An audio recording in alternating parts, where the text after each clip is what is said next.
Lawnmowers and weed eaters and blowers became new sounds this week as we began this Eastertide season with 4 glorious days of blue sky.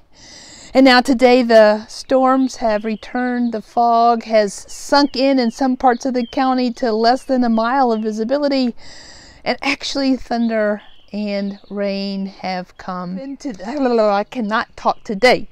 Whatever state you have found yourself in this day, I hope that you will consider these upcoming opportunities for your engagement. Next Saturday, April the 22nd, will be a spring work day. Some people are actually already starting on those. Some people are already starting on these. Kathleen showed up and weeded the wall, and it is ready for springtime flowers to again.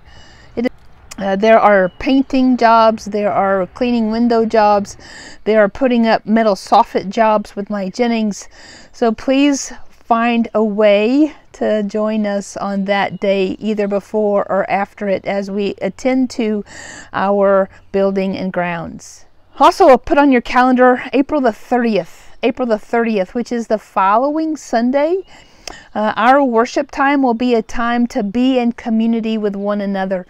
We will gather around table for a community brunch, understanding and living into the fact that there are people in our midst that are longing to be a part of something bigger than themselves, a community where they can serve, a community where they can come and have hard conversations, a community where they can know that they are a part. But they are not going to show up for worship at 11 o'clock on a Sunday. That's just not who they are. And so on April the 30th, we will have a community brunch where we will celebrate and lift up the 10 years of Farm Cafe in our midst. Renee will offer some thoughts, and we will watch their 10-year documentary that Beth Davison put together. And so I hope that you will plan on joining us April the 30th at 11 o'clock for community brunch, which means that you are invited to bring a dish to share if that is something that you do. We transitioned out of the Darkwood and into a new worship series called Emerge.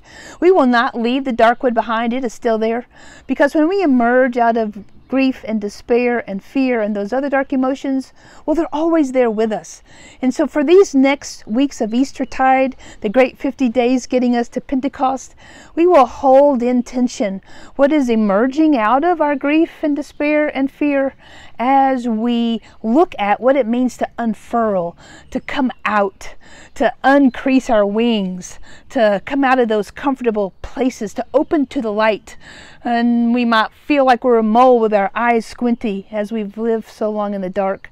So I hope you'll also put on your calendar April the 23rd at 4:30. It will be an intergenerational event. Our Peace Village is both children and their parents, and they will come together with our spirituality and nature group, and both of these groups will be led by Andy Gelsthorpe, otherwise known as Andy Dandelion. She comes with a special heart for connecting ourselves with nature, understanding that we are part of all of it. And so on the 23rd, in the field next to the Apple Barn in Valley Cruces Conference Center, we will gather to be led by Andy to create nature mandalas. Have you ever wondered what it means to be a part of the Greater United Church of Christ, otherwise known as the UCC? Have you ever wondered who and what the UCC is? If these questions and more, the evolution of church with a big C, energy and in wisdom from a greater body that's doing social justice work similar to us, our General Synod, which meets biannually every other year, is meeting this summer in Indianapolis, Indiana. Usually the first 2 days are around gathering in community and vivacious and energetic worship. And then typically the last 2 days are around the business of the church, which is around resolutions and listening to where God is still speaking and what our call is to move into next. You might want to attend 1 day, 2 days, or all 5 days. Whatever that means to you, I hope that you will look at the website that is across the screen right now and ponder if General Synod is something that you might want to attend. There's a good chance that there might be some virtual opportunities as well if you don't want to go all the way to Indianapolis, Indiana.